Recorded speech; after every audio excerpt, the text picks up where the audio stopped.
All right, here we are, September 2nd, Monday, Labor Day 2024. Just want to do another little video tutorial on the upgrades on stuff I've done to the car here. So out here in Sedona on the trails, on the fire roads and the back roads, it's a little bit of hard pack out here. So lower the air pressure just out here to 19 in the rears and then 14 in the front. I usually run those numbers. I mean, you could probably go down to 17 in the rear for a really hard pack. If you're out in the dunes, you know, go to about 5 to 6 in the front and about 8 in the rear. That's absolutely perfect for this great dune machine. It's like a Cadillac. It'll run right about 85 or so in the hard pack out here on the straightaways. Just as fast as, you know, a Polaris Razor or one of the, not the brand new 2024 Can-Ams, but I have a 2022 XRC that does about 94. So this is stock Ecotec Chevy. If you're not familiar with the General Motors Chevy Ecotecs, they've been around since I think like 97 is when they came out with the 2.0s. They're still making them. 2.0s, 2.2s. They made them supercharged. 2.4s, they use them in the Polaris Slingshot from 2015 to I think about 2021. The Chevy HHRs, the Chevy Cruze, the Pontiac Solstice, the Saturn Skies. Then they actually have those with the GXPs, which were supercharged.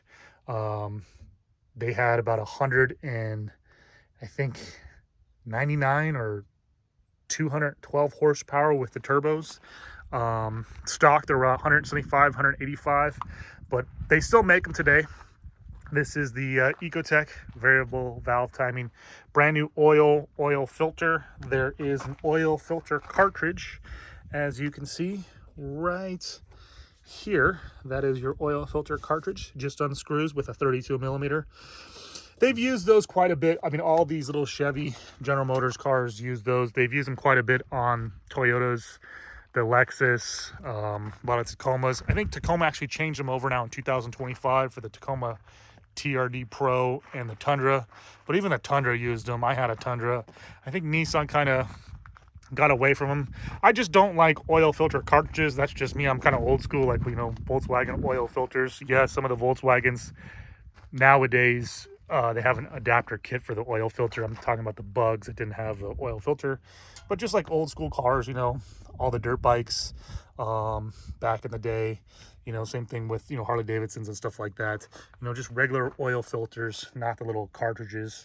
But that's just me. But brand new oil filter, 5W30 synthetic is what I use there. Mobile 1.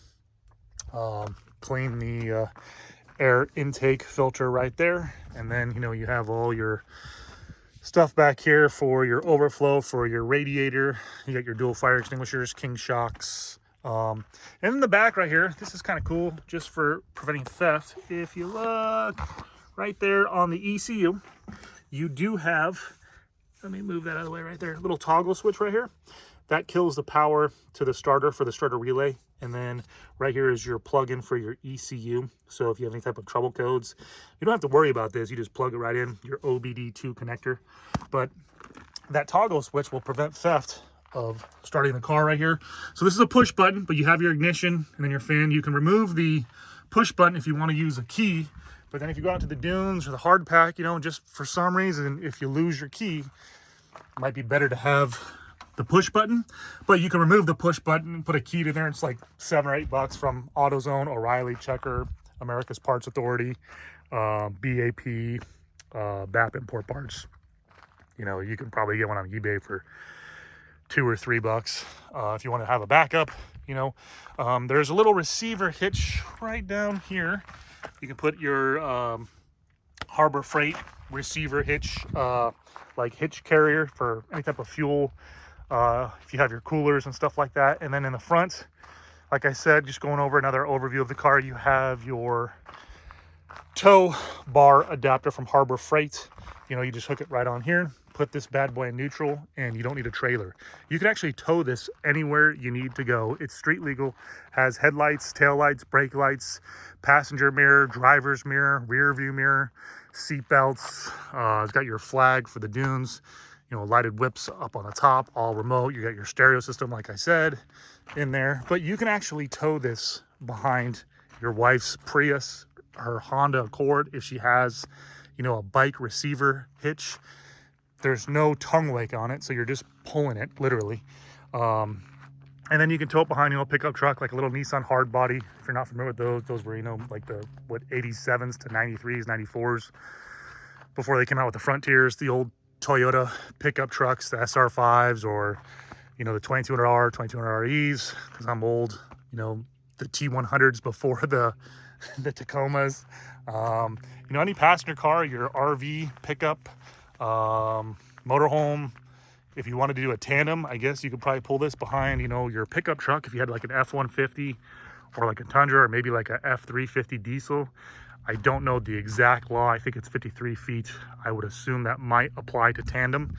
But if you have your F-350 plus this, you know, there's 14 feet. And then, like, you know, if you want to pull a boat, you can pull a boat behind this, like I said, right back here, or your jet skis, you know, just hook it right there. So you probably have a 20-foot boat. You know, this is about 14 feet, so that puts you at 34. You know, probably a truck with, you know, 20 feet. So you'd be right there, right about the legal limit. So check your local laws and whatnot. But that's the car. Like I said, it'll run about 85 or so out here in the hard pack.